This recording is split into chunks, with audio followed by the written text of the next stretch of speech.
Bună ziua! Sunt aici, în Parlamentul României, să vă transmit un mesaj din partea poporului.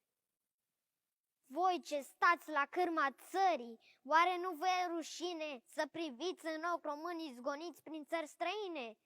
Cum de mai aveți tupeul, nesimțirea, îndrăzneala, să-i mințiți fără rușine să le spuneți ce-i morala?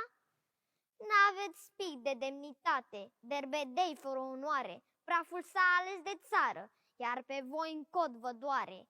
De 30 de ani încoace v-ați crezut tot mai puternici, ați înfometat poporul, mama voastră de nemernici. Vă rotiți toți la putere, împărțindu-vă ciolanul, și ați promis că va fi bine pentru cei săraci la anul. Ați jurat că veți conduce cu credință și onoare, dar v-ați încălcat cuvântul, voi, jigode ordinare. Din grânalul Europei, cum eram odinioară, când eram cea mai bogată și mai respectată țară, am ajuns milogii lumii și trăim din ajutoare. Importăm petrol și gaze, apă, sare și mâncare. Am ajuns ca în țara noastră să plătim umilchirie, să trăim de azi pe mâine și mâncăm pe datorie. Ați pus taxe peste taxe și impozite pe aer, căci pe tot românul, iată, le-ați considerat un fraier. Din grădina Maicii Sfinte cu izvoare cristaline, astăzi, iată, România e îngropată în ruine. Satele sunt pustite, mamele își plâng flăcăii, izgoniți de voi, escrocii, trădătorii și lingăii. Plâng neputincioși carpații de frișați dați de pomană, urlă în hohot bărăganul, care încă ne dă hrană. În icoane lăcrimează sfinții de durerea noastră, Marea Neagră sângerează, plânge Dunărea albastră. Ați distrus economia, ați vândut-o din subsoluri, ați umplut țara de curve, de gunoi și de moluri.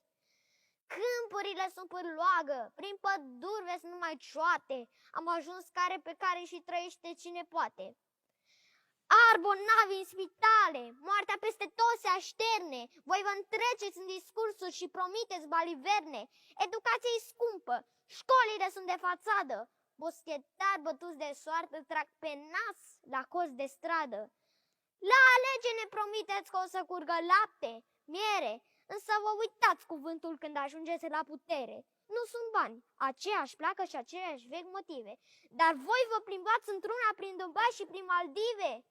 Cât tupeu, ce nesimțire, lipsă de umanitate, că românul își cere dreptul să-i anunț că nu se poate și să spui că pensionarii pentru țară o povară, chiar de nu am bani de o pâine, de tămâie sau de ceară. Ne-ați impus legi morale și principii globaliste, cum că crucea și drapelul nu mai trebuie să existe, și ne-ați interzis eroii care au dus prin lupte greul, iar în locul lor să punem fără voie curcubeul? Asta e oare România trâmbițată prin campanii, când noi vă votăm ca proști, iar voi desundați șampanii? Ne-ați promis școli, grădinițe și autostrăzi, spitale, dar voi sunteți subiecte în dosarele penale. Blestemați să fiți de-a pururi, vânzători de neam și țară. Să nu credeți că poporul chiar mănâncă tot ce zboară. O să vină vremea în care cu toți veți da socoteală. Veți răspunde în fața legii pentru aroganță, fală. Ce-ați făcut, mă, pentru țară, pentru a votului ștampiră? Auziți cum plâng românii? Sunteți surzi? Nu aveți milă? A jura credință țării, nu puterilor străine.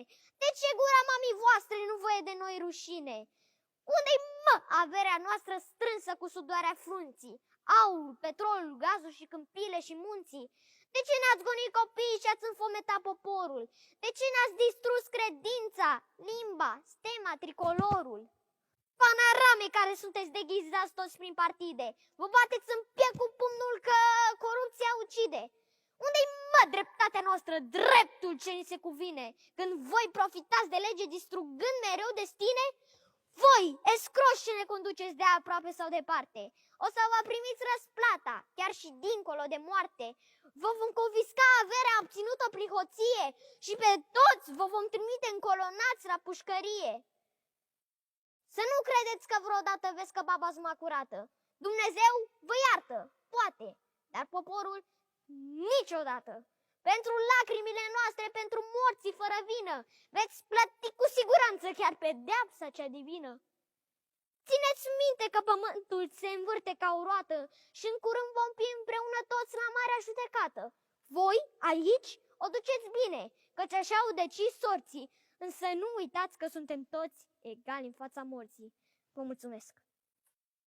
Vă pup și vă aștept pe pagina mea cu o cerere de prietenie să apasă butonul Urmărește David Dumitrescu.